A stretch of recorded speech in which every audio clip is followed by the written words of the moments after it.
नमस्कार दोस्तांनो, आपल्या सगळ्यांनाच माहितीये प्रत्येक गोष्टीची एक ठराविक जागा असते. ज्या त्या गोष्टी त्या त्या ठिकाणी असल्या की सोयीस्कर पडतं, नाहीतर गोंधळ उडतो. एखादी गोष्ट थोडी कमी असली तरी चालेल, पण परफेक्ट मात्र बनवता यायला हवी. आता तुम्ही म्हणाल कुणीच परफेक्ट नसतं, पण खरं तर कुणीच इम्परफेक्ट सुद्धा नसतं. तर चलो और थोडा खुद को इम्प्रूव्ह करते हैं. आणि त्यासाठीच तर मी आरजे रेश्मा आणि स्मितीन प्रीत आलोय आपल्या शाळेबाहेरच्या शाळेत.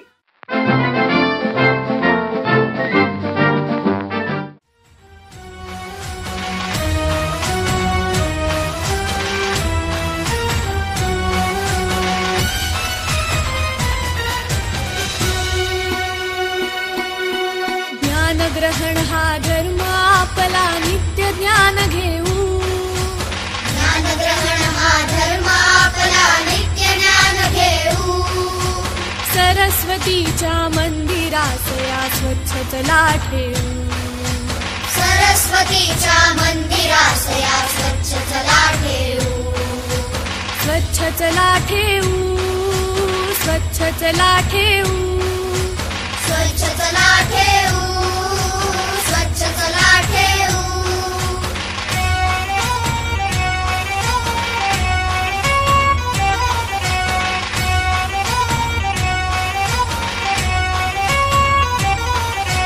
जशी राखतो आपण सारी देहाची स्वच्छता. जशी राखतो आपण सारे देहाची स्वच्छता. मनही आपल तसेच राखू मिळावया स्वस्थता. मनही आपले तसेच राखू मिळावया स्वस्थता. परिसर ठेवून निर्मळ आपण जग हे सुंदर करू. परिसर ठेवून निर्मळ आपण जग हे सुंदर करू. सरस्वतीच्या मंदिरास या स्वच्छ चला ठेवू. सरस्वतीच्या मंदिरास या स्वच्छ चला ठेवू. स्वच्छ चला ठेवू. स्वच्छ चला ठेवू. स्वच्छ चला ठेवू. स्वच्छ चला ठेवू.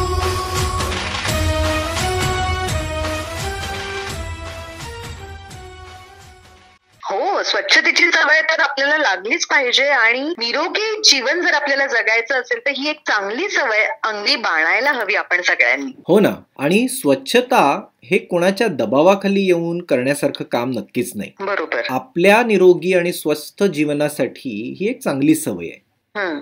चांगल्या आरोग्यासाठी सगळ्या प्रकारची स्वच्छता आवश्यक आहे. म्हणजे मग ती स्वच्छता व्यक्तिगत असेल किंवा आपल्या आजूबाजूच्या परिसराची असेल, पर्यावरणाची असेल, पाळीव प्राण्यांची असेल, शाळेची असेल, सर्व ठिकाणी स्वच्छता ठेवायलाच पाहिजे. आपण सर्वांनी स्वतःच्या बाबतीत जागृत असलेच पाहिजे. आपल्या दैनंदिन जीवनामध्ये स्वच्छता कायम असली पाहिजे. आपल्या रोजच्या सवयींमध्ये स्वच्छता अंगीकारली पाहिजे. आपण कधी स्वच्छतेचा कंटाळा केला नाही पाहिजे. आणि त्यामुळे मोठे होऊन एक आदर्श आणि जबाबदार या रूपात देशाच्या उन्नतीला आणि प्रगतीला हातभार लावू शकलो पाहिजे. करेक्ट. आणि याच संदर्भात आपण आपल्या मुलांना लहानपणापासून सवयी लावल्या पाहिजेत. एकतर स्वतः सवयी चांगल्या लावून घेतल्या पाहिजेत स्वच्छतेच्या, आणि मुलांना सुद्धा लावल्या पाहिजेत. म्हणून रेश्मा, काल आपण आपल्या बालवर्गातल्या मुलांना जो अभ्यास पाठवला होता तो असा होता की तुमच्या घरातील केर कचरा कुठे टाकला जातो याचं निरीक्षण करून आम्हाला सांगा.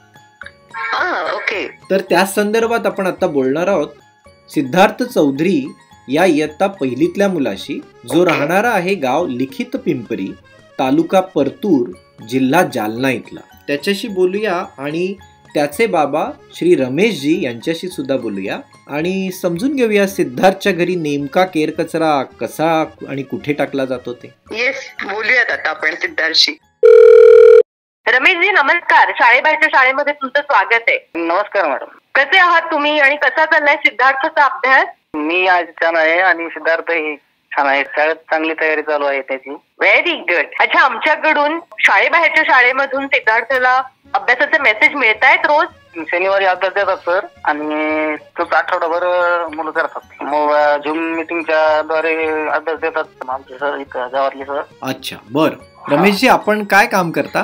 मी शेती करतो सर. वा, काय म्हणजे कसली शेती आहे तुमच्याकडे? कपाशी आणि ज्वारी, गहू. वा, छान. मग शेतीबद्दल सुद्धा तुम्ही थोडक्यात माहिती सिद्धार्थला देता का? नाही, शेतीबद्दल त्याचं अजून एवढं वय म्हणजे एक पहिलीलाच आहे ना. बरं. तर पण एखाद्या वेळेस पण गप्पा मारायला हरकत नाही शेताबद्दल, नाही का? हा गप्पा तर मग मारतोच ना. तो काय वगैरे हे एखाद्या वेळेस म्हणतो मला हे करायची. बरं. आणि तुम्ही त्याला गोष्टी सांगता का आधी मुळात? आई वडील हे सगळे सांगतात. वा वा, छान. कारण म्हणजे आता तो पहिलीला गेलाय सिद्धार्थ, आणि म्हणजे शाळा काही सुरू झाली नाही, त्यामुळे तो तसा फॉर्मली अजून शाळेत जाऊ शकला नाहीये ना. त्यामुळे मला असं वाटतं की पहिलीत जाणाऱ्या मुलांना जितकं आपण गोष्टी सांगू, त्यांची भाषा चांगली बनवू, त्यांना आत्मविश्वास देऊ, तेवढा त्यांचा शाळेत सुद्धा आत्मविश्वास वाढेल. आणि तो आत्मविश्वास त्याला नक्कीच आपल्या पालकांकडनं मिळणार, म्हणजे तुमच्याकडनं आणि तुमच्या पत्नीकडनं मिळणार आहे. बर, छान. मग सिद्धार्थ बद्दल एखादी चांगली गोष्ट आम्हाला सांगाल का, की तुम्हाला ती फार आवडते त्याच्यातली? सिद्धार्थ सांगितलेली गोष्ट जर जी नाही आवडत आपल्याला, ती सांगितली त्याला जर पटवून सांगितलं तर लवकर ऐकतो तो. अरे वा, हा खूपच चांगला गुण आहे. फार कमी मुलांमध्ये असतो हा गुण. खरंच. प्रत्येक पालक अशी कंप्लेंट करत असतात की किती सांगितलं तरी हे ऐकत नाहीत. माझा दुसरा मुलगा जो आहे मोठा, तो किती सांगितलं तरी ऐकत नाही. पण जो आहे सिद्धार्थ, तो लगेच सांगितलं की ऐकतो. वा, हे खूपच छान आहे. म्हणजे दोन्ही उदाहरणं तुमच्याकडे आहेत. चालेल, सिद्धार्थशी आम्ही बोलू शकतो का? हो. हॅलो सिद्धार्थ, कसा आहेस? काय करत होतास?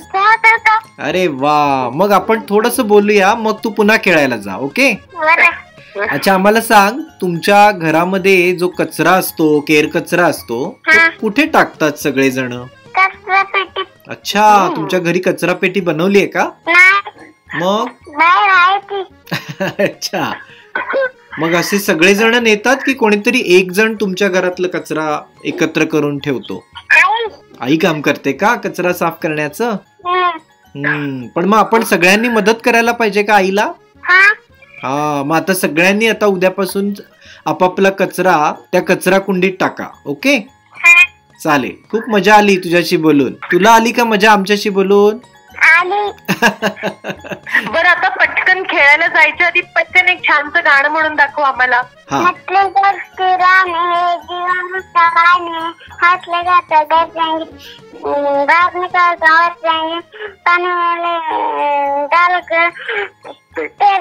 व्हेरी गुड, खूप छान. सिद्धार्थ, तुला घरी गोष्टी कोण कोण सांगतं?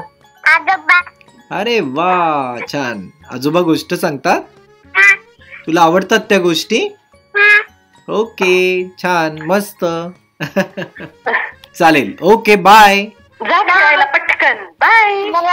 चालेल, ओके रमेशजी, आम्हाला तुमच्याशी बोलून आणि सिद्धार्थशी बोलून खूप मजा आली. ठीक आहे, ठीक आहे, धन्यवाद. पुन्हा बोलू आपण काही दिवसांनी. हा, बरं, बाय.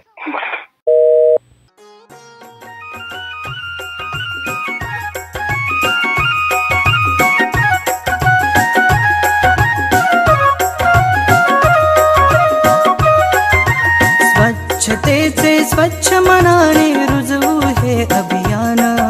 स्वच्छतेचे स्वच्छ मनाने रुजवू हे अभियान. माझा भारत स्वच्छ भारत ठेवू याचे भान. माझा भारत स्वच्छ भारत ठेवू याचे भान. ठेवू याचे भान, ठेवू याचे भान, ठेवू याचे भान, ठेवू याचे भान.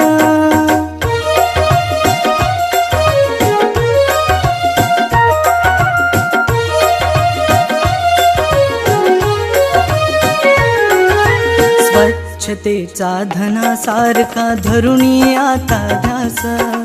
स्वच्छतेचा धनासारखा धरुणी आता ध्यास. धरणीवरती स्वर्ग दुजा तो आणू आकाराच.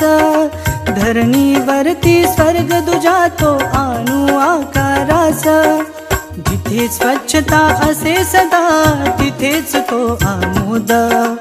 जिथे स्वच्छता असे सदा तिथेच तो आमोद. प्रमाद सारे दूर सारुनी रमतो तिथे प्रमोद. प्रमाद सारे दूर सारुनी रमतो तिथे प्रमोद. रमतो तिथे प्रमोद, रमतो तिथे प्रमोद, रमतो तिथे प्रमोद, रमतो तिथे प्रमोद. माझा भारत स्वच्छ भारत ठेवूयाचे भान, माझा भारत स्वच्छ भारत ठेवूयाचे भान.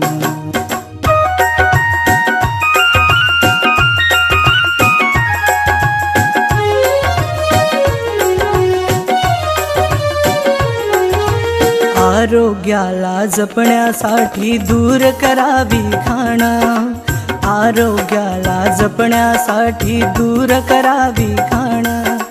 तन चंगा तो मन चंगा रे मरमयातले जाण, तन चंगा तो मन चंगा रे मरमयातले जाण. रोगराई शिरते जेथे जेथे घाण गलिच्छ, रोगराई शिरते जेथे जेथे घाण गलिच्छ. थोडी इच्छा हवी मनातून करण्यासारे स्वच्छ, थोडी इच्छा हवी मनातून करण्यासारे स्वच्छ, करण्यासारे स्वच्छ, करण्यासारे स्वच्छ, करण्यासारे स्वच्छ, करण्यासारे स्वच्छ. माझा भारत स्वच्छ भारत ठेवूयाचे भान, माझा भारत स्वच्छ भारत ठेवूयाचे भान.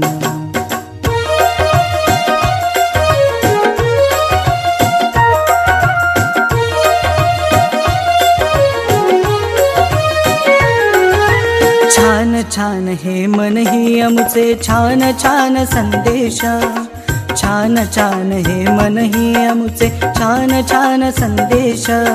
घर शाळान स्वच्छ ठेवू सारा भारत देश, घर शाळान स्वच्छ ठेवू सारा भारत देश. फूल पक्षी हे निसर्गातले घटक किती हे छान, फूल पक्षी हे निसर्गातले घटक किती हे छान. स्वच्छ सुंदर त्यांच्या सममी हा मजला अभिमान, स्वच्छ सुंदर त्यांच्या सममी हा मजला अभिमान. हा मजला अभिमान, हा मजला अभिमान, हा मजला अभिमान, हा मजला अभिमान. माझा भारत स्वच्छ भारत ठेवूयाचे भान, माझा भारत स्वच्छ भारत ठेवूयाचे भान. स्वच्छतेचे स्वच्छ मनाने रुजवू हे अभियान, स्वच्छतेचे स्वच्छ मनाने रुजवू हे अभियान. माझा भारत स्वच्छ भारत ठेवूयाचे भान, माझा भारत स्वच्छ भारत ठेवूयाचे भान, माझा भारत स्वच्छ भारत ठेवूयाचे भान.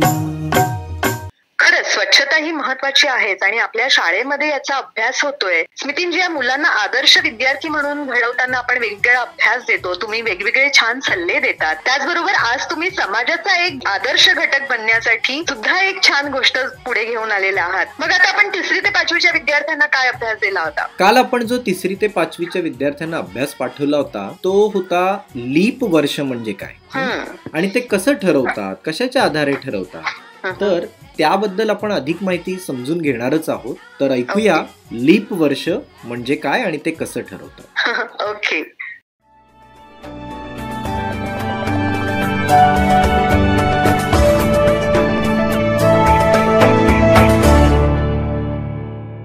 लीप वर्ष.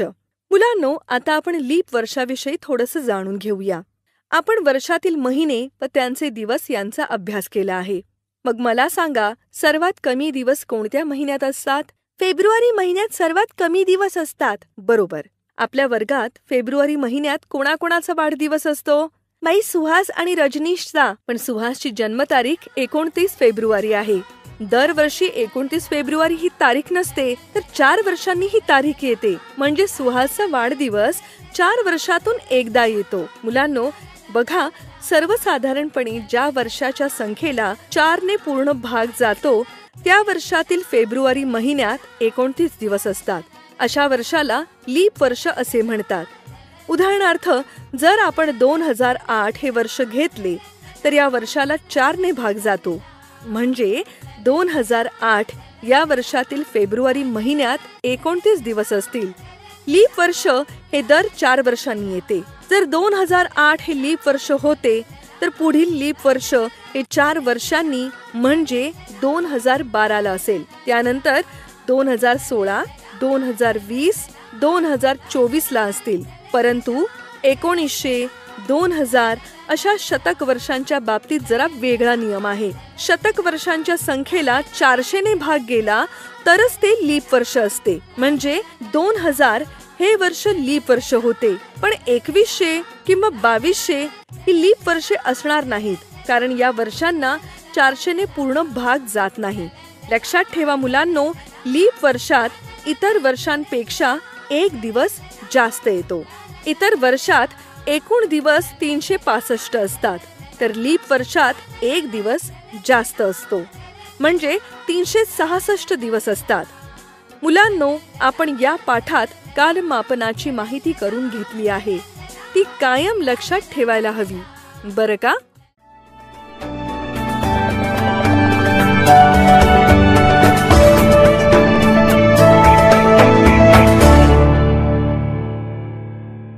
स्मितींची 2020 हे लीप वर्षच होतं, आणि असं म्हणायला हरकत नाहीये की 2020 मध्ये आपण खरंच खूप काही शिकलो. नक्कीच. आणि माणसाच्या आरोग्याची किंमत सुद्धा आपल्याला या वर्षात कळली.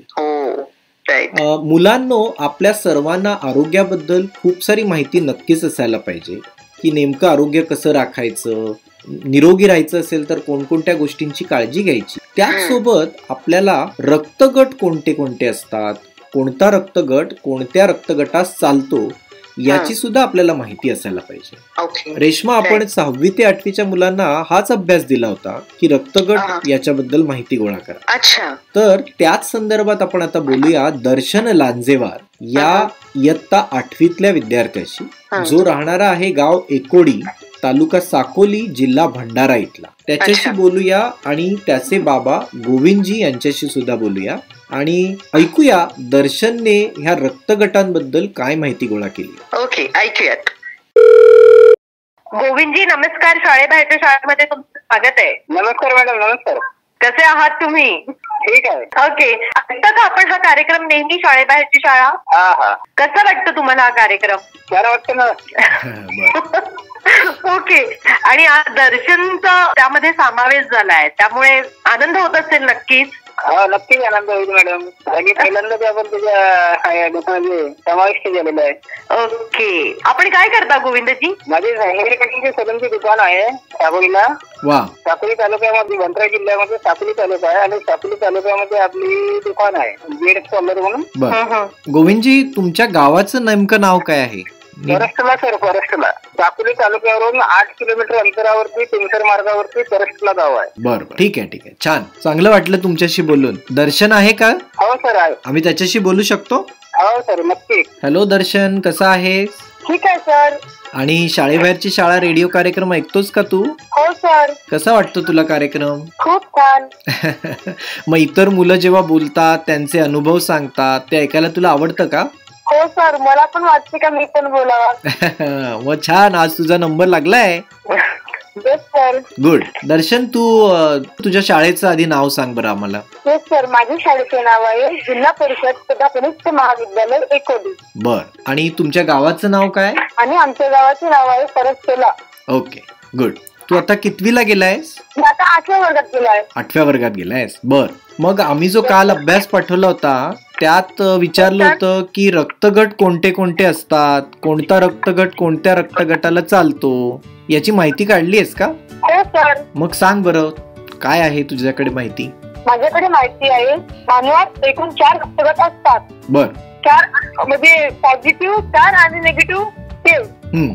आणि पहिलं जे रक्तगट आहे ए पॉझिटिव्ह, हा रक्तगट ए पॉझिटिव्ह आणि ए बी पॉझिटिव्हला देऊ शकतो. बरं. आणि ए पॉझिटिव्ह, ए निगेटिव्ह, निगेटिव्ह यांच्याकडून देऊ शकतो. ओके. आणि दुसऱ्या नंबरचे जे रक्तगट आहे ओ पॉझिटिव्ह, ते ओ पॉझिटिव्ह रक्तगट ओ पॉझिटिव्ह, ए पॉझिटिव्ह, बी पॉझिटिव्ह आणि AB पॉझिटिव्ह यांना देऊ शकतो. वा, म्हणजे जास्त ठिकाणी त्याचा उपयोग होऊ शकतो, जास्त लोकांना. करेक्ट? Yes sir. आणि ओ पॉझिटिव्ह आणि O निगेटिव्ह कडून देऊ शकतो. छान. मग ही माहिती तू कशी गोळा केलीस? मी माझ्या म्हणजे मम्मी पप्पाने सांगितली आणि सरांना पण सांगितली. त्यांनी दोघांनी तुला मदत केली का? Yes sir. आणि माझे मम्मी पप्पा, आई वडील आणि आमचे वर्ग शिक्षक दोघे सर आणि नांदी सर यांनी पण मदत केली. वा, छान. दर्शन, तुझं ब्लड ग्रुप काय आहे? माझं ब्लड ग्रुप O पॉझिटिव्ह. अरे वा, म्हणजे तुझ्या रक्ताचा उपयोग खूप जास्त लोकांना होऊ शकतो, नाही का? Yes sir. रक्तदान करायला पाहिजे. Yes sir. ह्याविषयी मी थोडं बोलू शकतो का? बोल ना. हो प्लीज बोल. मॅम, आपल्याला वर्षातून एकतरी रक्तदान केले पाहिजे. कारण नाही का, आपल्या देशात कितीतरी लोक जे त्यांच्या अपघात झाल्यावर रक्त न मिळाल्याने ते मृत्यू पडतात. हो, बरोबर आहे. आणि मी जे मला ऐकत आहेत त्यांना सांगू इच्छितो की वर्षातून एकदा तरी रक्तदान करा. नक्कीच. खूप छान. आपल्यापासून कितीतरी लोकांचे जीव वाचू शकतो. बरोबर. आणि त्याच्यासाठी खूप रक्तदान करण्याच्या ठिकाणं असतात, हॉस्पिटल्स असतात, बऱ्याच ठिकाणी रक्तदान स्वीकारलं जातं, नाही का? Yes sir. आणि ते कॅम्प वगैरे पण येतात ना.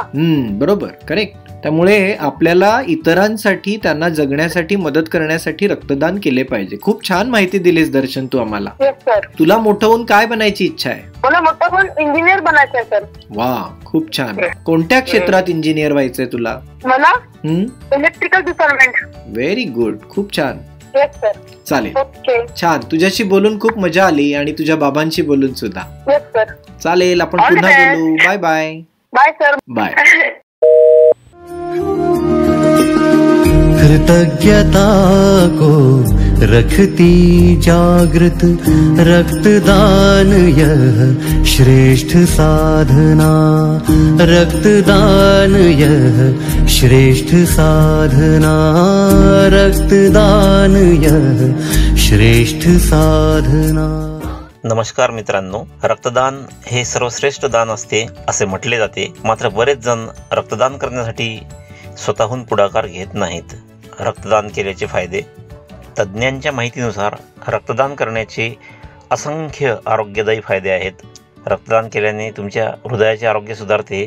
शिवाय हृदयरोग आणि स्ट्रोकचा म्हणजे हार्ट अटॅकचा धोका कमी होतो. रक्तामध्ये लोहाचे प्रमाण अधिक असल्यास हृदयाला यामुळे नुकसान होण्याचा धोका असतो असे म्हटले जाते. नियमित स्वरूपात रक्तदान केल्यास अतिरिक्त लोह नियंत्रणात राहण्यास मदत होते. यामुळे हृदयाचे आरोग्य चांगले राहते. रक्तदानामुळे लाल रक्तपेशीमध्ये वाढ होते. रक्तदान केल्यानंतर तुमचे शरीर रक्ताची कमतरता भरून काढण्याचे कार्य सुरू करू लागते. या दरम्यान शरीरात लाल रक्तपेशी अधिक प्रमाणात निर्माण होतात. यामुळे तुमचे आरोग्य सुधारते आणि शारीरिक कार्य अधिक चांगल्या पद्धतीने होतात. रक्तदानामुळे वजन घटते. रक्तदानामुळे कॅलरीज बर्न होतात आणि वजन घटण्यासही मदत होऊ शकते. शरीरात लाल रक्तपेशींचा स्तर योग्य प्रमाणात येण्यासही मदत होते. या दरम्यान पौष्टिक आहार आणि नियमित व्यायाम करून वजन नियंत्रणात आणले जाऊ शकते. पण वजन कमी करण्यासाठी रक्तदान करणे हा योग्य मार्ग ठरू शकत नाही. रक्तदानाची प्रक्रिया केवळ निरोगी आरोग्य राखण्याचे माध्यम आहे, वजन घटवण्याच्या योजनेतील हिस्सा नाही. त्यामुळे डॉक्टरांच्या सल्ल्यानुसारच रक्तदान करावे. रक्तदानामुळे कॅन्सरचा धोका कमी होतो. रक्तदान केल्याने शरीरात अधिक प्रमाणात असणारे लोह नियंत्रणात आणण्यास मदत होते. यामुळे कॅन्सरचा धोका देखील कमी होतो. रक्तदानामुळे आरोग्य निरोगी राहते. रक्तदानामुळे आरोग्य सुधारण्यास मदत होते आणि रक्तदाबही नियंत्रणात राहतो. रक्तदान प्रक्रियेमध्ये रक्तदानापूर्वी तुमचे रक्त आणि आरोग्याची वैद्यकीय तपासणी केली जाते. रक्तातील हिमोग्लोबिनची पातळी तपासली जाते. संसर्ग आजारांची तपासणी केली जाते. हे सर्व फायदे तर आहेतच. याबरोबरच आपण एखाद्या व्यक्तीचा प्राण वाचवल्याचा जो आनंद आपणास मिळतो त्याचे मूल्य होऊ शकत नाही. तो एक अमूल्य असा आनंद आहे. चला तर मग मित्रांनो, आपल्याला पहिली संधी मिळाल्याबरोबरच रक्तदान करून आपण या संधीचे सोने करूया.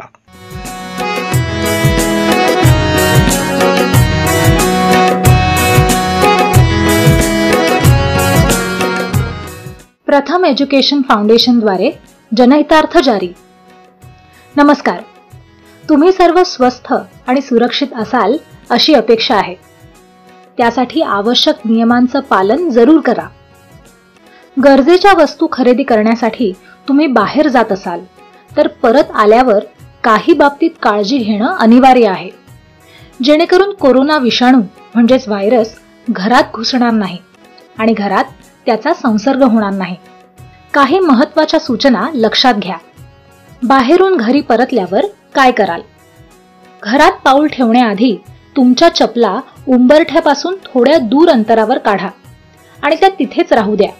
घरात आल्यावर मास्क काढा, पण मास्क काढताना त्याच्या पृष्ठभागाला स्पर्श करू नका. मास्क नेहमी कानाच्या मागूनच काढा आणि लगेच डिटर्जंट किंवा साबणाने धुवून उन्हात सुकवा. तुमचे हात 20 सेकंदापर्यंत साबण आणि पाण्याने नीट धुवा. शक्य असेल तर घराच्या बाहेरच हात धुवा. त्यासाठी पाण्याची बादली आणि साबण बाहेर ठेवा आणि घरी आल्या आल्या कोणाच्या तरी मदतीने हात धुवा. हात न धुता घरातल्या वस्तूंना किंवा कोणाही व्यक्तीला स्पर्श करू नका. बाहेर जाताना घातलेले कपडे डिटर्जंटने धुवा. शक्य असल्यास तुम्ही स्वतः आंघोळ करा. खरेदीसाठी तुम्ही एखादं कार्ड वापरलं असेल तर ते सॅनिटायझरने पुसून घ्या. मोबाईल, चावी, पाकिट आणि इतर वस्तू ज्या तुम्ही सोबत घेऊन गेला असाल त्या सर्व वस्तू सॅनिटायझरने पुसून घ्या. तुम्ही स्वतःच घराचा दरवाजा उघडला असेल तर कुलूप, चावी आणि दाराचं हँडल पण स्वच्छ करा. बाहेरून आणलेल्या सामानाचं काय कराल? हे सामान ठेवण्यासाठी घराचा कोणताही एक कोपरा निश्चित करा. आणलेलं सामान याच जागी ठेवा. ही जागा सतत बदलू नका. पिशवीतलं सामान बाहेर काढा आणि डिटर्जंटच्या मदतीने पिशवी धुवून उन्हात वाळवा. बाहेरून आणलेलं सामान लगेच फ्रीजमध्ये किंवा डब्यात ठेवू नका, कारण त्या सामानावर कोरोना व्हायरस असू शकतो. योग्य पद्धतीने स्वच्छ केल्यावरच त्या सामानाचा उपयोग करा. प्लास्टिकचे रिकामे पॅकेट, कागदाची किंवा पुठ्ठ्याची खोकी झाकण असलेल्या कचऱ्याच्या डब्यात टाका. पिशवीतून सर्व सामान ज्या ठिकाणी बाहेर काढलं ती जागा डिटर्जंट, लायझॉल किंवा फिनाईलच्या पाण्याने स्वच्छ करा आणि तुमचे हात साबणाने धुवा.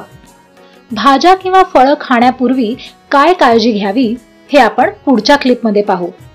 लक्षात ठेवा, तुमच्या गावात किंवा शहरात कोविड-19ची लागण झालेला रुग्ण असेल किंवा नसेल. लॉकडाऊन सुरू राहील किंवा संपेल, पण तुम्ही खबरदारी घेतलीच पाहिजे. कोरोना व्हायरसचा प्रसार तुमच्या घरापर्यंत आणि घरामध्ये होऊ देऊ नका. कोरोना व्हायरसच्या प्रसाराला आळा घाला. सुरक्षित राहा.